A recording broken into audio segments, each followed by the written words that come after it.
Hello, everyone, and welcome to the History of Western and World Civilizations online at SUNY Delhi. My name is Dan Gashler, and this is probably my favorite course to teach for a couple of reasons. It's a required survey course of the entire world, meaning that those of you taking the class come from all different backgrounds, and the content we deal with is from anywhere and everywhere. So that means that we get some really cool discussions going, especially on our discussion boards that we have that you may have looked at as you've been poking around Vanco Hall so far. You clearly found this video, so you're doing something right.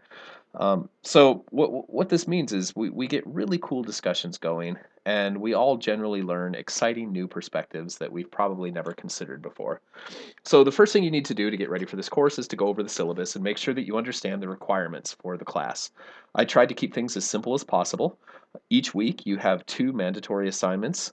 One is to email me a set of focus questions that are based on the required readings that are listed in the syllabus. The syllabus is a schedule of readings. Probably about half the readings are extra things that I post on Vanco Hall, and half of them come from your required textbook. Then I want you to do the focus questions. So the focus questions are posted on Vanco Hall, and they are meant to encourage critical thinking. So I want to see you evaluate the readings in a way that makes you take a stand, that makes you really try to figure out what it is the authors are trying to say and what the implications of that are. Agree with the things, disagree with the things, really weigh in. Don't try to think that there's somehow one correct answer to these focus questions. One of my pet peeves is if people like just randomly Google stuff and then copy and paste things that make no sense. So make sure that you are engaging in really focused critical thinking and have fun with the focus questions. I hope they're fun. They should be fun. So I want those emailed to me by Sunday night every week by midnight. And then your second recurring assignment every week is the discussion board. So this is an asynchronous online class. It means we do not have a set meeting time. All of the work you do is on your own time. And so the discussion board is really our way to simulate what happens in a classroom. So each week I require you to do one post. I want it to be about 150 words, a minimum. You can go as long as you want. I don't care. I don't require you to, though. And in that discussion board, you engage with some sort of a question that I've posed. And I want you to post that by Thursday at midnight of each week. And then by Sunday night, I want you to comment on a minimum of two of your classmates' posts. And then I will come in and weigh in on them, the following Monday, Tuesday. So those are your recurring assignments. They're each worth 25% of the overall course grade, and then you have two papers that are also worth 25% of the grade each. So the grading is rather simple. The weighting is rather simple, I should say. And the papers will be due. We'll have the first paper be due in the middle of the semester. The final paper be due towards the end of the semester. So pay attention to deadlines, and email me if you have any questions. I have office hours every morning, Monday through Friday, from 9 to 10 a.m. at a Zoom link that is listed at the top of your Vanco Hall page. It's also listed in the syllabus. I can probably make meetings with you other times as well, but prefer you try and come to my office hours. I have a lot of random meetings throughout the week, and I'm available by email at any time as well. So I'm happy to talk with you on the phone if that's a thing that you'd like to do as well. All possibilities. So as what you're looking at right now is a presentation that's meant to be a supplement to your weekly readings. So I'm going to get right into business now, and each week I'm going to make a presentation like this that's really meant to contextualize the readings, help you make sense of them, and at the end of each of these presentations, there's going to be some bonus points. So typically, this would be like a lecture that I would do in a classroom and I'd get a good discussion going. This instead will be me talking at the stone wall in my basement in this little bunker where I work, and you really engaging with the ideas here in your focus questions and in your discussion board questions. So that's the beauty of online asynchronous work is that while it may not be exactly the same as a classroom environment, it's got some cool advantages because you can really think about your comments as you're working on the discussion boards and sometimes come up with really, really cool insights. So let's uh, let's jump right to business. So here we go. All right. This week, I really want to contextualize the centuries before this class begins, just to make sense of why it is we're even having a course on. Oh, and my face disappeared. You don't need my face. So to to figure out why it is that Western civilization is even an entity, why we think of it as a thing. So, when we use the term the West, remember that it's a construct, but generally the West refers to Europe and North America, the countries and peoples of Europe and North America. For much of the modern period, which historians date from roughly the time of the French Revolution until today, the West has had disproportionate power and wealth compared to the rest of the world. It wasn't always that way, though, and what I briefly want to historicize this week and next is how that came to be. Then, for the rest of this course, we'll be dealing with the modern world, where the power of the West is a given, though by no means expected to continue indefinitely, which certainly isn't a bad thing.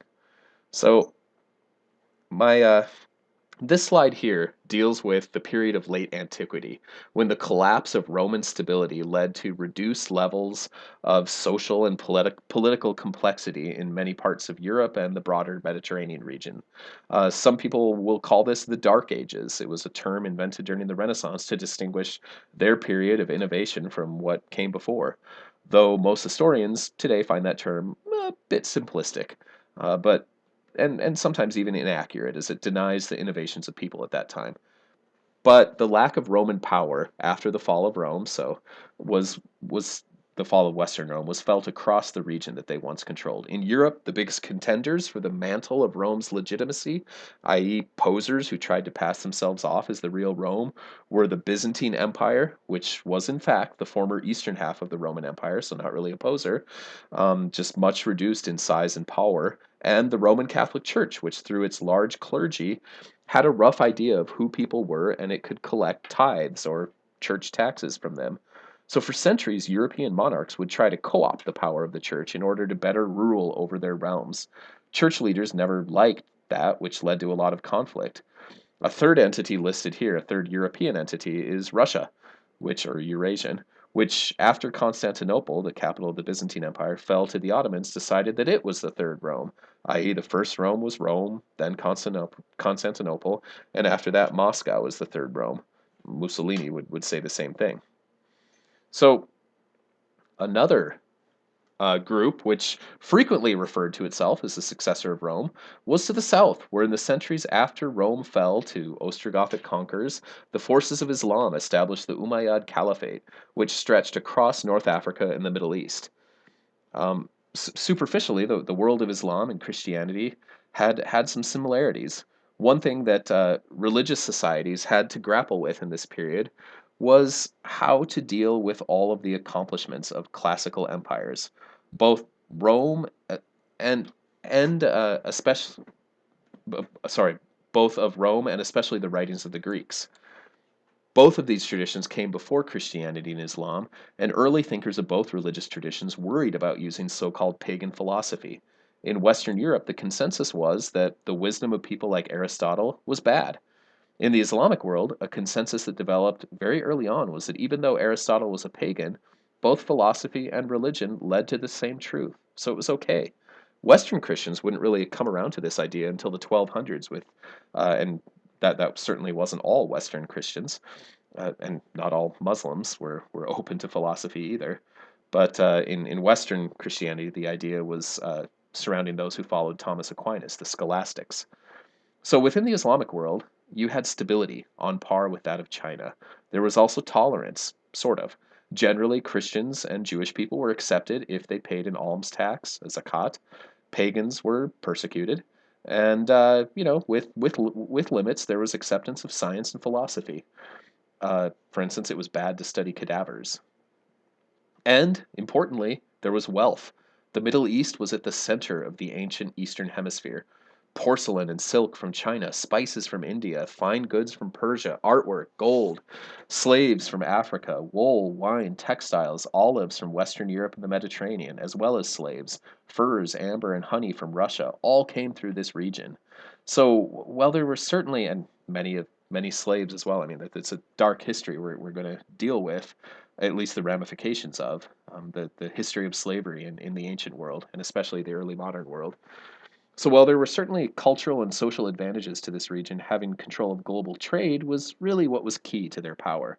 So think of wealthy trade-based areas today like Dubai, Switzerland, or where many of you are from, New York City. So within this Islamic core, the world was largely peaceful in the period from late antiquity until the end of the 11th century. The Song dynasty of China prospered. The Indian Ocean united trade-based polities from Indonesia to India to the Middle East to East Africa. West and Central Africa were incorporated through long distance trade across the Sahara. Well, oops, sorry, I have a mistake here. Well, South Africa was an outpost for the kingdoms of East Africa. The Mediterranean region prospered on the edge of the Middle East, and Western Europe and Russia, like West, Central, and South Africa, were becoming increasingly tied to the rest of the world. One key piece of the rise of Western European power was that this archaic world system that I just described, as it's generally been called by historians since the 1980s, came crashing apart over the next 200 years. There are three main disasters that really tore apart much of the fabric of the world. First, the Crusades sharpened divisions between Christians and Muslims, and between Jews and Christians. Serious conflict between Jewish people and Muslims really wouldn't occur until the 20th century. It doesn't mean that these religious traditions stopped getting along for good, but there was a precedent set that has been remembered and re-remembered far too much over the centuries, that they could not get along confessional lines as well. Second, you have the rise of the Mongols, whose bloody conquest destroyed the Song Empire, the Abbasid Caliphate, and the Empire of Kiev Rus. They reestablished a world order of their own that would realign things in Eurasia, but they were also terribly destructive. Then there was the Black Plague. At a basic level, millions of people dying is bad for economies. We see that right now with COVID-19. But it also had social and philosophical, and I'm not comparing COVID-19 to the Black Plague. The Black Plague was much worse. But the plague also had social and philosophical effects, with many tying it to the beginning of the Italian Renaissance, where Western Europeans wholeheartedly embraced Islamic, Greek, and Roman knowledge as a foundation for expanding their own philosophical, artistic, and scientific endeavors. So, for the foundation of Europe's rise, you had first the destruction of a world system where Europe had been kind of on the edge, a wild frontier region of dirty, smelly people. So, Europe's rise didn't happen right away after the disasters of the 13th and 14th centuries. There was an in between period where a new kind of government began to dominate the world. Gunpowder empires, so called because they monopolized the power structures needed to control gunpowder, which was a huge deal with 1400s technology. And therefore, they were very hard to resist. They became the new dominant power in the world. Their governments were based on powerful, expanding militaries whose governing was largely left to loyal governors in regions that they conquered who owed their positions to the emperor. Eventually, their descendants would get comfortable in their regions and start to act independently of the center, thereby weakening the gunpowder empires in competition with what would become tightly structured, well funded European states. Empires that were key in this period, though, were the brief dominion of Tamerlane, its spin-off, the Mughal Empire of India, the Safavids of Persia, the Ottomans of the Middle East and southeastern Europe, the Empire of Muscovy in Russia, and to some extent, perhaps even the Ming of China, though they would quickly become a more typical Chinese feudal state. So at the same time, and in this picture, I've got some, heavy gunpowder artillery that the Mughals had, and this is in Delhi, not our Delhi, the other one. So, at the same time in Europe, the ever uneasy confusion between whether kings, the church, or the nobility was in charge had led to centuries of conflict and was finally coming to a head in incredibly, horrifically bloody wars of religion. So, in the 131 years between when Martin Luther provocatively nailed his theses on the cathedral door in Wittenberg, challenging the church's right to secular power, until the end of the 30 Years' War, millions of Europeans died. This picture here is a colored in woodcutting of the massacre at Vassy in France, which kickstarted a far more violent period of conflict in France that would become known as the French Wars of Religion. So, after millions of deaths, European leaders spent 2 years coming up with what they called the Peace of Westphalia, whose main points were that you couldn't go to war over religion anymore, Minority religious rights, or Christian ones at least, had to be tolerated, or you at least couldn't kill people you disagreed with anymore. And most importantly, the state had absolute power, not the nobles, not the church, especially not the Pope, now that so many Northern European states didn't even follow the Pope anymore.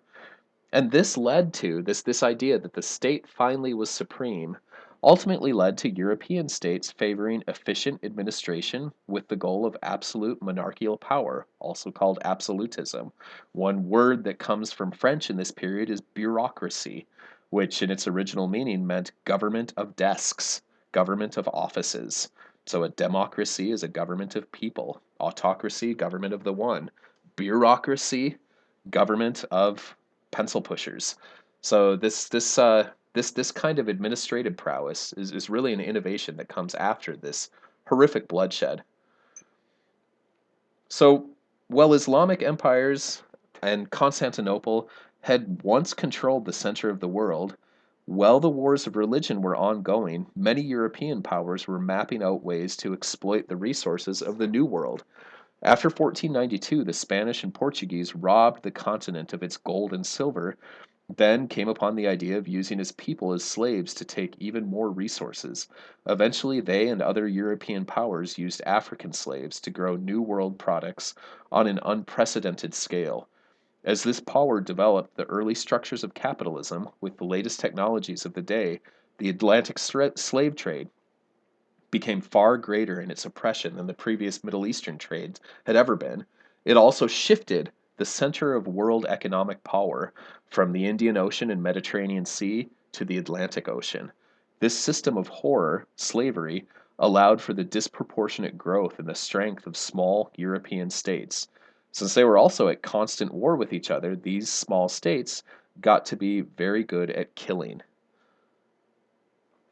So, as the wars of religion ended, Europeans followed the Portuguese into the global south, setting up networks of trading and slaving colonies along the southern hemisphere that would all be jumping off points for the fuller imperialism of the 19th and 20th centuries. The Mughals, a more successful gunpowder empire, also allowed themselves to be divided by opportunistic leaders like Aurangzeb, who pitted Muslims against Sikhs, Christians, and Hindus as well, causing wars of religion in India, previously known for its tolerance, just as the wars of religion were ending in Europe, which made India ripe for the picking of Portuguese, French, and eventually, and especially, English colonial and mercantilist exploiters, especially the East India Company. So by the year 1700, it was beginning to become clear that Europeans were the new masters of the world, though by no means was this an absolute certainty. It would pretty much become so over the next century and a half. All right, so that's the end of our first week now. Feel free to take a stab at some of these bonus questions below. And I don't think I mentioned this, but I also have a PowerPoint that is not narrated of this presentation right here. My face isn't on it at all. And the text that the text of this video is also available on Vanco Hall. So if you prefer just reading text, you can do that as well. All right, thank you. That is the presentation for week one. And now it's up to you to do the reading and engage with the discussion board and the focus questions. And please reach out to me if you need any assistance or want to go over anything. And I hope that my office hours every morning will be extremely well attended. All right, looking forward to working with you all. Welcome to week one.